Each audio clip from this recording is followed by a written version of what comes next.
దళిత యువతిపై gang రేపు బాధితురాలు మృతి. అమ్మో పాపం చాలా దారుణం జరిగింది. మహబూబ్నగర్ జిల్లా దారుణం జరిగింది. సర్పంచ్ విజయోత్సవ ర్యాలీలో పాల్గొని దళిత యువతిపై 4 యువకులు అత్యాచారానికి పాల్పడ్డారు. దీంతో తీవ్ర రక్తస్రావం ఆమె ప్రాణం కోల్పోయిన నేపథ్యం చూడు ఎంత ఏమైపోయిందో. ఎంత దారుణం. దళిత యువతిపై గ్యాంగ్ రేపు బాధితురాలు మృతి. ఏదైతే సర్పంచ్ విజయోత్సవ ర్యాలీలో పాల్గొన్నటువంటి దళిత యువతిపై 4 యువకులట అత్యాచారం చేసేలాట. ఈ కొడుకులు ఎక్కడో ఏమి దొంగ నా కొడుకులు చూడు, వాళ్ళు ఎప్పటికీ అందరం వేస్తున్నారు పాపం.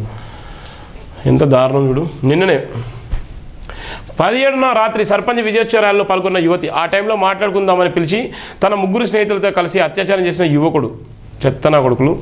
మహబూబ్నగర్ జిల్లాలో దారుణం జరిగింది. దళిత యువతిపై 4 యువకులు అత్యాచారానికి పాల్పడ్డారు. దీంతో తీవ్ర రక్తస్రావమే ఆమె ప్రాణాలు కోల్పోయింది. మూసాపేట మండలంలో ఓ గ్రామానికి చెందిన యువతి 22 ఇంటర్ పూర్తి చేసి ఇంట్లోనే ఉంటున్నది. అదే గ్రామానికి చెందిన విష్ణు అనే యువకుడు పెయింటర్గా కూలి పనులు చేసుకుంటూ జీవనం సాగిస్తున్నాడు. అయితే వాళ్ళ గ్రామంలో బుధవారం సర్పంచ్ ఎన్నికలు జరిగాయి. దీంతో అదే రోజు రాత్రి గ్రామంలో విజయోత్సవ ర్యాలీ నిర్వహించారు. ఈ ర్యాలీకి యువతి వచ్చింది. ఆ విషయం తెలుసుకున్న విష్ణు తన 3 స్నేహితులతో ర్యాలీకి వచ్చాడు. ఈ గ్రామంలో మాట్లాడుకుందామని చెప్పి ఆమెను పక్కకు తీసుకెళ్లాడు.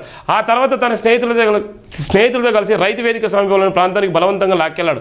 అనంతరం యువతిపై ఒకరు తర్వాత ఒకరు అత్యాచారానికి పాల్పడ్డారు. దీంతో ఆమెకు తీవ్ర రక్తస్రావమే అపస్మారక స్థితిలోకి వెళ్ళింది. ఆ తర్వాత బాధితుల తల్లిదండ్రులకు విష్ణు ఫోన్ చేసి మీ బిడ్డ కింద పడిపోయిందని చెప్పడంతో వాళ్ళు వెంటనే ఘటనా స్థలం చేరుకున్నారు.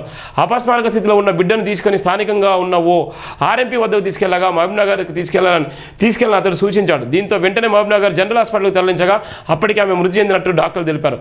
గ్రామస్తులు ఆందోళన. ఈ ఘటన గురించి గురువారం ఉదయం తెలుసుకున్న డీఎస్పీ వెంకటేశ్వర్లు భూత్పూర్ సిఐ రామకృష్ణ గ్రామాన్ని చేరుకుని స్పాట్ను పరిశీలించారు. స్థానికులు అడిగి వివరాలు సేకరించారు. బాధిత కుటుంబానికి న్యాయం చేయాలని గ్రామస్తులు, దళిత సంఘాలు నాయకులు గురువారం మధ్యాహ్నం ఆందోళన చేపట్టారు. మృతురాల తండ్రి ఫిర్యాదుతో విష్ణుపై కేసు నమోదు చేసిన పోలీసులు తెలిపారు. ఎంత దారుణమైన సంఘటన చూడండి. ఎంత చెత్తనా కొడుకులు. ఏమైపోయింది చూడు. ఏమైపోయింది చూడు. ఎటు పోతుంది వ్యవస్థ. ఇంత దారుణం చూడు.